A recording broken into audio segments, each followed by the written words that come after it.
और लोग ये भी सवाल करते हैं कि हमें 3 महीने हो गए हैं, 4 महीने हो गए हैं, 5 महीने हो गए हैं। अगर तो एम्बेसी ने अभी तक आपको जवाब नहीं दिया तो आप इंतजार कर सकते हैं। तेहरान एम्बेसी हो या अजरबैजान एम्बेसी हो, दोनों सूरतों में आपका वीजा रिफ्यूज कर दिया जाएगा। हमारा जो रिफ्यूजल आया है वो तेहरान एम्बेसी से आया है। कंपनी के जेन्युइन होने का अंदाजा आप इस बात से लगा सकते हैं कि एम्बेसी ने हमसे कोई भी एक्स्ट्रा डॉक्यूमेंट्स नहीं मांगा, यानी कि हमारी जो प्रोफाइल है वो अपडेटिंग में या अपडेटेड में नहीं गई। कोई भी एक्स्ट्रा डॉक्यूमेंट जैसे एम्बेसी या इमिग्रेशन मांगती है वो हमसे नहीं मांगा गया। हमारे डॉक्यूमेंट्स बिल्कुल पूरे थे, जेन्युइन थे, ऑथेंटिक थे, उसके बावजूद उन्होंने वीजा रिफ्यूज कर दिया है। अस्सलाम वालेकुम दोस्तों, मेरा नाम हाफिज उस्मान है और आप आइडियल वीजा के प्लेटफॉर्म से मुझे देख रही हैं। कैसे हैं आप सब? उम्मीद करता हूं आप सब खैर आफियत से होंगे। आज की वीडियो सर्बिया वर्क वीजे पर है। वीडियो मुकम्मल देखिएगा। सर्बिया इमिग्रेशन की मौजूदा सूरत हाल क्या चल रही है। मेरे वो दोस्त, वो चाहने वाले, वो सब्सक्राइबर्स जो कि मुझे सर्बिया के हवाले से सवाल करते थे कि सर आप अप्लाई कर रही हैं या कि नहीं, आप बखूबी जानते हैं, कमेंट करके आप बता सकते हैं। मैंने सबको इनकार किया कि आप सर्बिया का वर्क वीजा अप्लाई अभी ना करें। उसकी वजह यह है कि हमारे कुछ केसेस अप्लाई हुए हैं। जब तक उनके रिजल्ट्स नहीं आ जाते हम आगे केस नहीं लेते। हमारा कोई एजेंटों वाला काम नहीं है कि बिल्कुल धड़ाधड़ केस लिए जाएं और पिछले केस पेंडिंग में चलते रहें और आगे भी पैसे पकड़ते रहें। ये काम मैं नहीं करता, मेरी आदत में शामिल नहीं है। अभी जो मेरे रिजल्ट्स आए हैं वो भी आप दोस्तों के साथ शेयर करूंगा और इमिग्रेशन की सर्बिया वर्क वीजे के हवाले से क्या सूरत हाल चल रही है मुकम्मल मालूमात आज की वीडियो में मैं आपको प्रोवाइड करूंगा।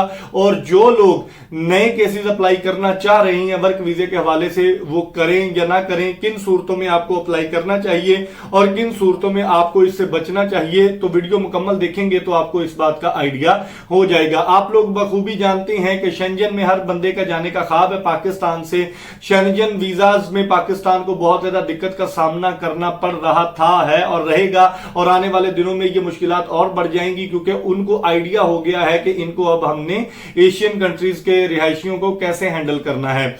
बड़े ममालिक ने हमारे लिए वीजा पहले से बंद किए हुए थे। शेंजन की बात कर रहा हूं, जर्मनी, इटली, फ्रांस, बेल्जियम, ये मुल्क तो हमें वीजा वैसे नहीं देते थे। वर्क वीजे के हवाले से बात करूं तो कुछ ममालिक ने वीजा बंद कर दिए जैसे कि हंगरी और लिथुआनिया है। कुछ ममालिक में वर्क वीजा का रेशो खराब है और कुछ ममालिक हमें इतना डिले कर रही हैं, इतना लंबा टाइम ले रही हैं कि साल 1.5 साल भी लगता है और उसके बाद भी ये आइडिया नहीं होता कि वीजा स्टैंप होगा या कि नहीं। इसकी वजह से ही लोगों ने नॉन शेंजन कंट्रीज जो कि यूरोप में आते हैं उनकी तरफ रुख किया, जिनमें एक मुल्क सर्बिया भी है। 4-5 महीने पहले हमने भी इस पर वर्किंग स्टार्ट की और कुछ केसेस अप्लाई किए। दोस्त उसके बाद मुझसे बहुत ज्यादा राब्ता कर रहे थे। मैंने आप दोस्तों को बताया कि अभी आप रुक जाएं, अगर हमारी अप्रूवल्स आती हैं तो हम आपके केसेस लेंगे और इंशाल्लाह इसको जरूर ट्राई करेंगे। लेकिन आज मैं आपको बड़े अफसोस के साथ बता रहा हूं, पिछले चंद दिनों से मैंने कई वर्क परमिट्स पर वीजे रिजेक्ट होते हुए देखे हैं, लेकिन जब तक मेरा जाती तौर पर एक्सपीरियंस इसमें नहीं होता मैं आपको आगाह नहीं करता। तो आज मैं आपको मुसद्दका इत्तला ये दे रहा हूं कि सर्बिया की इमिग्रेशन बिल्कुल वीजा नहीं दे रही। आपको अप्लाई करने की जरूरत नहीं है। अपने पैसे बाउंड करेंगे, अपने पैसे जाया करने वाली बात है। आप किन सूरतों में वीजा अप्लाई कर सकते हैं, लेकिन पहले मैं इस पर मुकम्मल बात कर लूं कि सर्बिया ने हमें जो जवाब दिया है तकरीबन 2 महीने के बाद अप्लाई करने के, यानी कि वेलकम इन सर्बिया वेबसाइट पर आपने डॉक्यूमेंट्स अपलोड करने के बाद 2 महीने के बाद रिफ्यूजल लगा दी है। क्योंकि हमने कोई भी डॉक्यूमेंट फेक नहीं लगाया एजेंट्स की तरह। मैं गलत एजेंट्स की बात कर रहा हूं, जो रियल काम करते हैं उनकी बात नहीं कर रहा। बिल्कुल पेटेंट डॉक्यूमेंट्स, कंपनी की प्रोफाइल जेन्युइन, बिल्कुल ऑथेंटिक। कंपनी के जेन्युइन होने का अंदाजा आप इस बात से लगा सकते हैं कि एम्बेसी ने हमसे कोई भी एक्स्ट्रा डॉक्यूमेंट्स नहीं मांगा, यानी कि हमारी जो प्रोफाइल है वो अपडेटिंग में या अपडेटेड में नहीं गई। कोई भी एक्स्ट्रा डॉक्यूमेंट जैसे एम्बेसी या इमिग्रेशन मांगती है वो हमसे नहीं मांगा गया। हमारे डॉक्यूमेंट्स बिल्कुल पूरे थे, जेन्युइन थे, ऑथेंटिक थे, उसके बावजूद उन्होंने वीजा रिफ्यूज कर दिया है। अगर हो सका तो मैं स्क्रीन पर भी चला दूंगा। वीजा रिफ्यूजल मेरी कल आई है, आज मैं वीडियो बना रहा हूं ताकि आप लोगों को बता सकूं कि अगर आप सर्बिया का वर्क वीजा किसी भी एजेंट के थ्रू अप्लाई करने जा रही हैं या करना चाह रही हैं या कर चुके हैं तो अभी आपका वीजा नहीं लगेगा। मुमकिन है मेरी दुआ है कि लग जाए, लेकिन जो सूरत हाल चल रही है इस वक्त उसके मुताबिक मैं आपको आगाह कर रहा हूं कि सर्बिया वर्क वीजा नहीं दे रहा। कौन सी ऐसी सूरतें हैं जिनमें आपको वर्क वीजा सर्बिया का अप्लाई कर लेना चाहिए?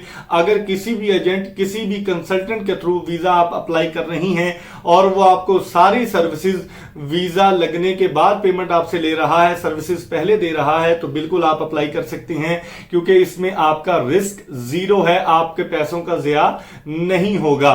ये मैं पहले भी कई दफा बता चुका हूं, अब फिर बता रहा हूं, वर्क वीजा की रेशियो बिल्कुल जीरो हो चुकी है। व्हाइट कॉलर जॉब की बात इसमें मैं नहीं कर रहा, विजिट वीजा वालों की बात नहीं कर रहा, और ना ही स्टडी वीजा वालों की बात कर रहा हूं। ये तीनों कैटेगरीज को छोड़ के ब्लू कलर जॉब का वीजा सर्बिया नहीं दे रहा। आपका वर्क परमिट जो आता है वो 1 महीने में आ जाता है, उसके बाद वेलकम इन सर्बिया वेबसाइट पर। और लोग ये भी सवाल करते हैं कि हमें 3 महीने हो गए हैं, 4 महीने हो गए हैं, 5 महीने हो गए हैं, अगर तो एम्बेसी ने अभी तक आपको जवाब नहीं दिया तो आप इंतजार कर सकते हैं। तेहरान एम्बेसी हो या अजरबैजान एम्बेसी हो, दोनों सूरतों में आपका वीजा रिफ्यूज कर दिया जाएगा। हमारा जो रिफ्यूजल आया है वो तेहरान एम्बेसी से आया है, और इसके साथ साथ मैंने ये भी केसेस देखे हैं पाकिस्तान में बैठे हुए लोगों के जिन्होंने तेहरान के बजाय अजरबैजान बाकू एम्बेसी से, सर्बिया के एम्बेसी से वीजा अप्लाई किया और उनका वीजा रिजेक्ट हो गया। कतर से कई लोगों ने किया, दुबई से किया, सऊदी अरेबिया से किया, सबकी रिफ्यूजल्स आई हैं, किसी की अप्रूवल मैंने अभी तक नहीं देखी।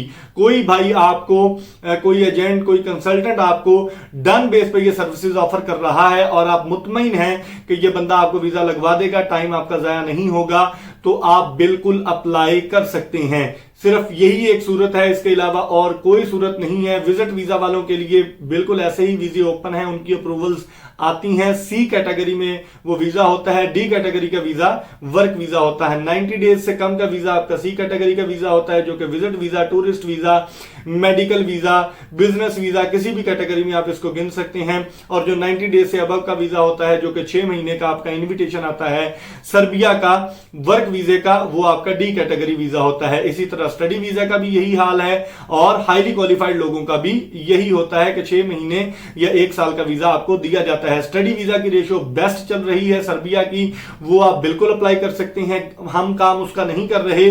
सर्बिया का वर्क वीजा जो मुझसे राब्ता करते हैं, ये वीडियो देखने के बाद आप दोस्तों को यही कहूंगा कि आप अब हमसे इसके बारे में कोई सवाल न करें, ना ही हम अप्लाई कर रहे हैं। वैकेंसीज एज इट इज मौजूद हैं, जैसे पहले मौजूद थी, लेकिन काम नहीं कर रहे, क्योंकि आप लोगों का काम करवाना मेरा मकसद है, ना कि पैसे बाउंड करवाना।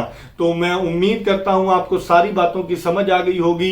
कोई बात रह गई हो तो आप मुझे व्हाट्सएप पर कांटेक्ट करके पूछ सकते हैं, नीचे कमेंट बॉक्स में बता सकते हैं कि आपका इस वक्त केस चल रहा है या अप्लाई करने जा रहे थे और आपने अप्लाई अब नहीं किया। तो कल तक की वीडियो के लिए अपने मेजबान हाफिज उस्मान को इजाजत दीजिए। दुआओं में जरूर याद रखिएगा। वीडियो कैसी लगी है आप जरूर कमेंट बॉक्स में बताइएगा। अल्लाह निगहबान।